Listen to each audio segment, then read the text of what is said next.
अमृतलाल जी, भारत में मुस्लिम एक बड़ी संख्या में हैं और उनमें भी बहुत बड़ी संख्या लगभग 85% पिछड़े मुसलमानों की है, जिनको पसमानदा कहते हैं। ये 85% पसमानदा 15% अगड़े मुसलमानों से यानी अशराफों से शासित होते हैं, गाइड होते हैं, और 15% अगड़े मुसलमानों ने इन 85% पसमानदा मुसलमानों की ताकत के बल पर देश की राजनीति को लंबे समय तक अपनी मुट्ठी में रखा है। लेकिन इधर देख रहे हैं कि कुछ समीकरण बदले हैं। तो ये जो कुछ समीकरण बदले हैं, इन बदले समीकरणों को लेकर आप क्या कहना चाहेंगे? इसके लिए मोदी की सरकार और उनकी नीतियाँ कितनी जिम्मेदार हैं, जबकि ये देखा गया है कि अभी भी मुस्लिम वोट भाजपा को बहुत ही कम संख्या में मिल पाता है। फिर भविष्य को लेकर आप क्या सोचते हैं? अभी तक जो तथाकथित प्रोग्रेसिव पार्टियां कहलाती हैं, वो मुस्लिमों का तुष्टीकरण करके ही वोट प्राप्त करती रही हैं। और एक तरीके से देखा जाए तो वो रूलिंग पार्टी जो भी होती थी, मोस्टली कांग्रेस, उसको एक तरीके से ब्लैकमेल करने का काम करती थी। जो जितना तुष्टीकरण मुस्लिमों का करता था, उतना ही ज़्यादा जो है उन्हें वोट वो मिलता था। लेकिन तुष्टीकरण का मतलब हुआ कि हम उनको सुविधाएं दे रहे हैं, सहूलियतें दे रहे हैं, लेकिन इतनी ज़्यादा तुष्टीकरण के बाद भी जो एक 85% या बहुत बड़ा मुस्लिम समाज है, उसकी दशा में कोई विशेष सुधार दिखाई नहीं पड़ा। देखिए, उसकी एक वजह है, मुस्लिमों में अभी तक ये भेदभाव नहीं था कि वहाँ भी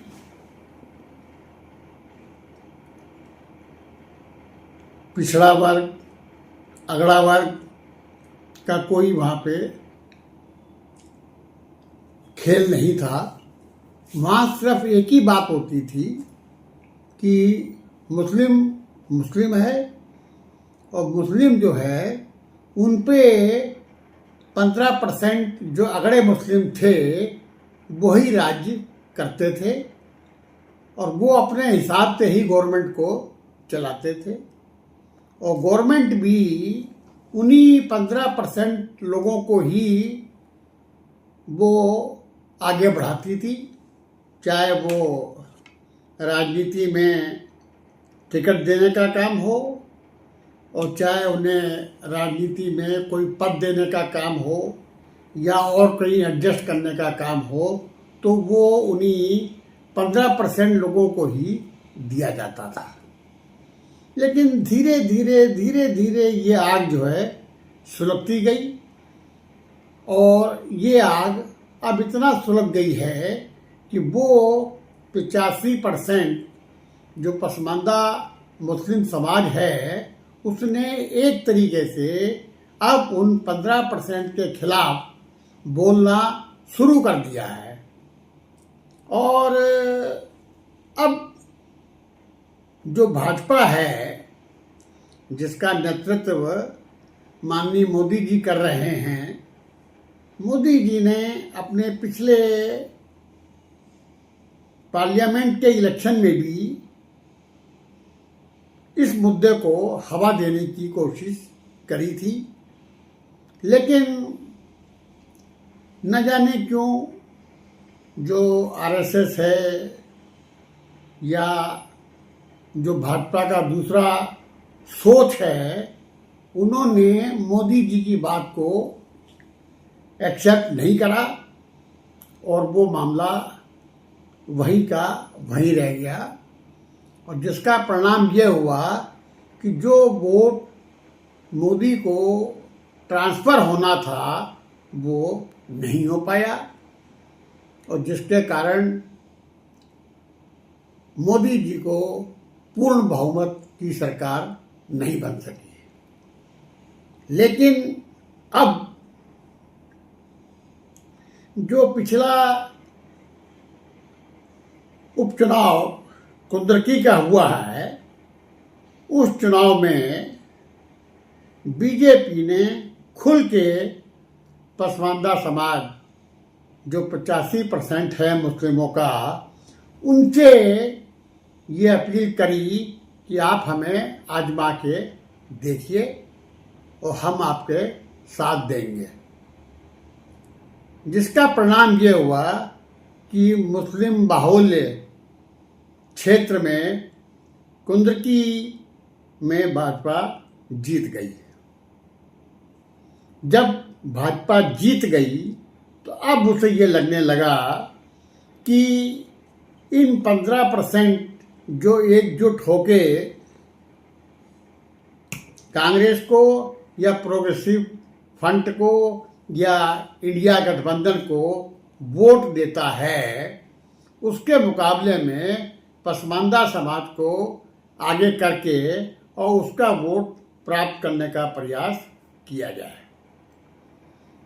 और अब भाजपा ने भी ये महसूस कर लिया है कि जब तक हम पसमानदा समाज को अपने पक्ष में नहीं लाएंगे तब तक हम उनसे मुकाबला नहीं कर पाएंगे।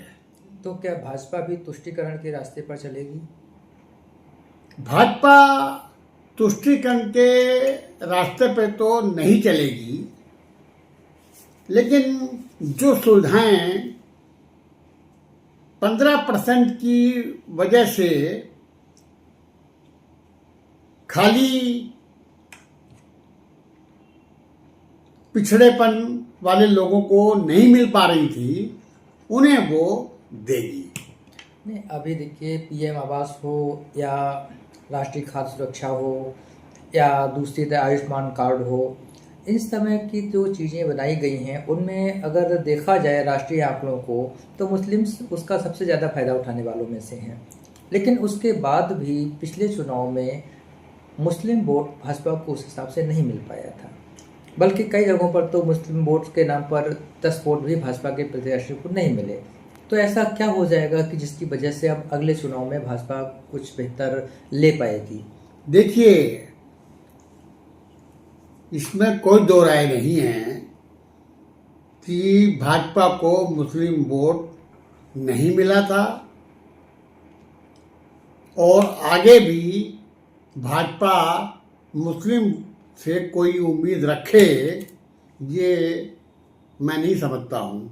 लेकिन इसमें ये दरार डाल के भाजपा जो है वो कुछ गेन करने की स्थिति में आ रही है, और मुझे ऐसा लगता है आने वाले समय में भाजपा मुस्लिम पसमानदा समाज को जो है बहुत कुछ देने जा रही है।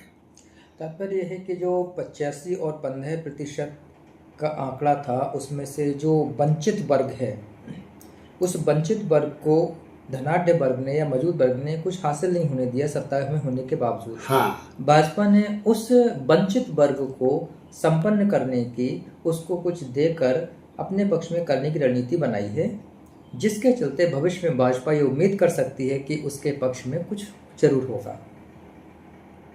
मेरे ख्याल में कुछ नहीं होगा, बल्कि बहुत कुछ होगा। एक उदाहरण मैं दे सकता हूं कि अभी उत्तर प्रदेश में एक हज कमेटी बनी है। उस हज कमेटी का अध्यक्ष भी मुस्लिम पसमानदा समाज का व्यक्ति है, का ही व्यक्ति है, जिसका नाम है दानिश अंसारी। जो कि उत्तर प्रदेश के राज्य मंत्रिमंडल का सदस्य है।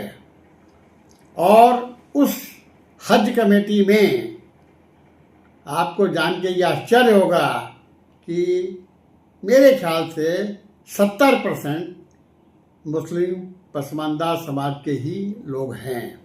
अब हज कमेटी पे जो कब्जा है वो मुस्लिम पसमानदा समाज का हो गया है। और भाजपा ने अभी एक राज्यसभा में जिस शख्स को भेजा है वो भी पसमानदा समाज से ही लिया गया है। और आने वाले समय में भाजपा जो है जिन लोगों को राज्यसभा में, विधान परिषद में या कहीं मनोनीत करने का मामला आएगा या कहीं विभागों में एडजस्ट करने का मामला आएगा तो वहाँ पे मुस्लिम पसमानदा समाज को ही वरीयता देगी। और इस रणनीति से वो अपने पक्ष में पसमानदा समाज को कर लेगी।